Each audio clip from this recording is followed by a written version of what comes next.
эфире «Актуальное интервью», в студии Александр Хавренко. Здравствуйте. Без социальной и благотворительной деятельности сегодня невозможна работа ни одной промышленной компании. Алроса направляет на благие дела около 3% от своей выручки. Крупные проекты у всех на устах, но многие социально направленные остаются в тени. На днях Алроса запустила интернет-портал, посвященный этой теме. Подробнее о нем мы поговорим с Алексеем Дичковским, заместителем генерального директора компании Алроса. Алексей Прокопьевич, здравствуйте. Алексей Прокопьевич, в эти дни Алроса анонсировал запуск интернет-портала, посвященного социальным инициативам и инвестициям компании в Якутии и в других регионах присутствия. Какие задачи компания ставит перед своим новым интернет-порталом? Если говорить о форме, то понятно, что это вызов времени, развитие технологий и то, что многие жители в целом, наверное, и страны, и мира больше пользуются порталами, интернетом. Это вот что касается формы. А вот если говорить о смысле, о причинах этой работы, то я бы хотел остановиться на трех вещах. Первое – это то, что за последние годы реальный объем налоговых платежей за счет дивидендов и иных различные бюджеты нашей республики, в том числе республику, муниципальное образование, с каждым годом у компаний растут. Соответственно, понятно, что 2020 год и 2021 год будут там определенное снижение, связанное с кризисом в связи с пандемией коронавируса. Но если говорить о долгосрочных перспективах, то все равно роль и значение компаний в республике будут усиливаться. И мы это точно знаем, потому что от этого кризиса компания выйдет еще более сильной, более эффективной. Это вот один момент. Второе, то, что мы перешли, условно говоря, с каких-то субъективных вещей по распределению финансовых средств между муниципальными образованиями, между различными получателями, больше на объективные показатели. И если вот так вот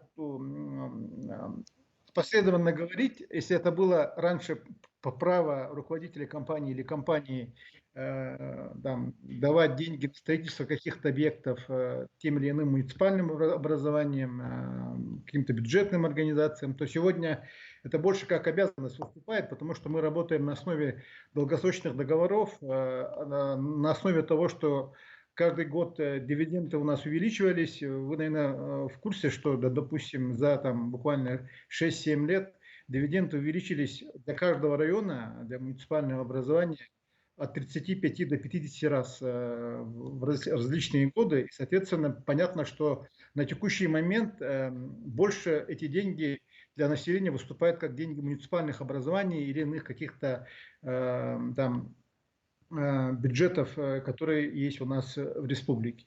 И третий момент, мы когда ездили по районам, общались с людьми, конечно, люди не понимают, что Алроса вкладывает очень серьезные финансовые средства в виде налогов, дивидендов, какой-то определенной социальной политики, социальных платежей, социально-экономическое развитие и республики в целом, и отдельных муниципальных образований в частности. Поэтому то, что люди должны знать, люди, наверное, должны хотя бы понимать ту роль, которую вносит компания в вопросах социально-экономического развития. Мы, понятное дело, вот это все раньше происходило, условно говоря, так, без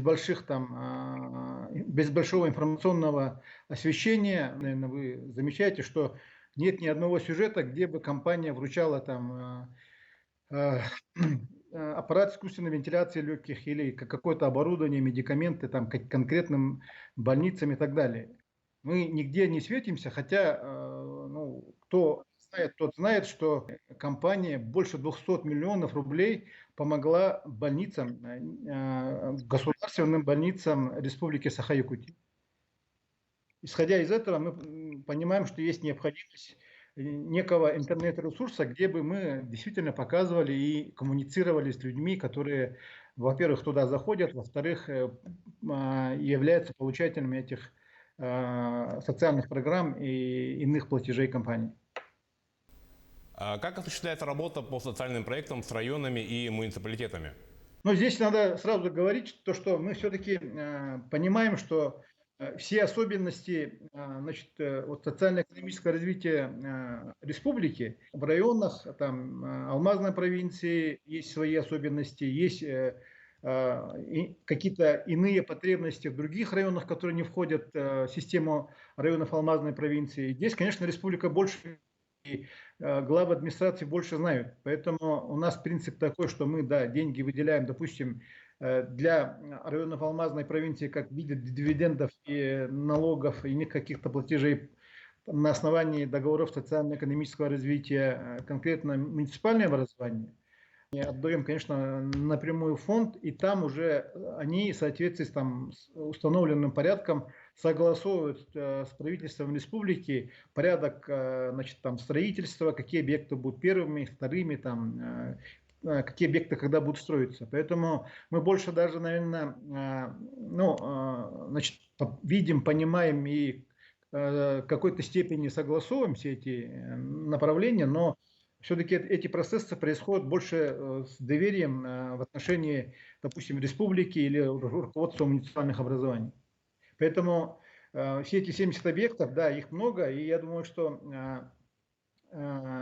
сегодня основные приоритеты все-таки определяют действительно правительство республики, муниципальное образование, и уже потом они выходят нам для того, чтобы мы согласовали те объекты, которые стоят в очереди строительства. Мы доверяем и правительству республики, и руководству муниципальных образований.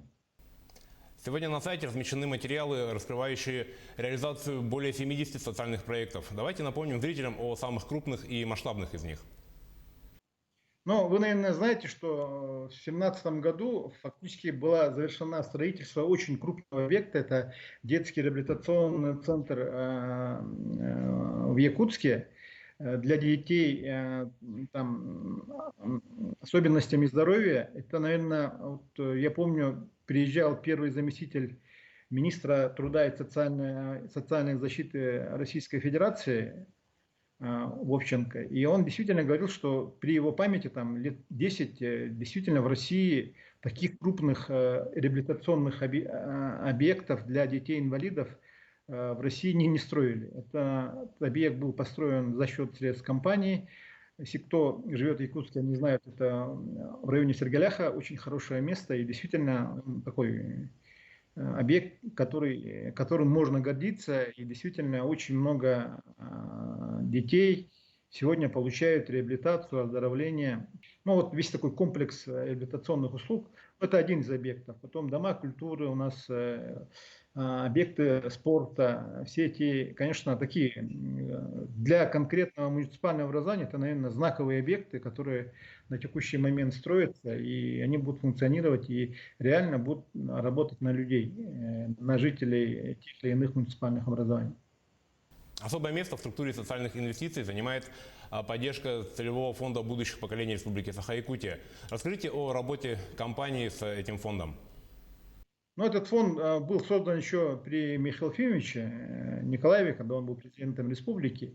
И в тот период источники, значит, финансирования были иные, там непрямые отчисления от компании, но уже в рамках заключения договора о социально-экономическом развитии, это, по-моему, был 2011 год, если мне память не изменяет, соответственно, компанией и республикой, основным получателем внебюджетных средств для республики, у нас был определен фонд будущих поколений, в соответствии с которым фонд по согласованию с правительством проводил политику в сфере финансирования сферы образования, культуры, ну и здравоохранения. Вот 3 направления, которые связаны именно с будущим поколением, здоровьем людей, связаны напрямую с воспитанием и образовательным процессом.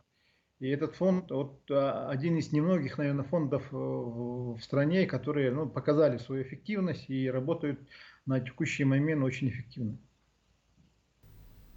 В условиях пандемии всем компаниям, и даже таким крупным, как Алроса, пришлось пересмотреть свои планы и бюджеты. Отразится ли это на социальной деятельности компании?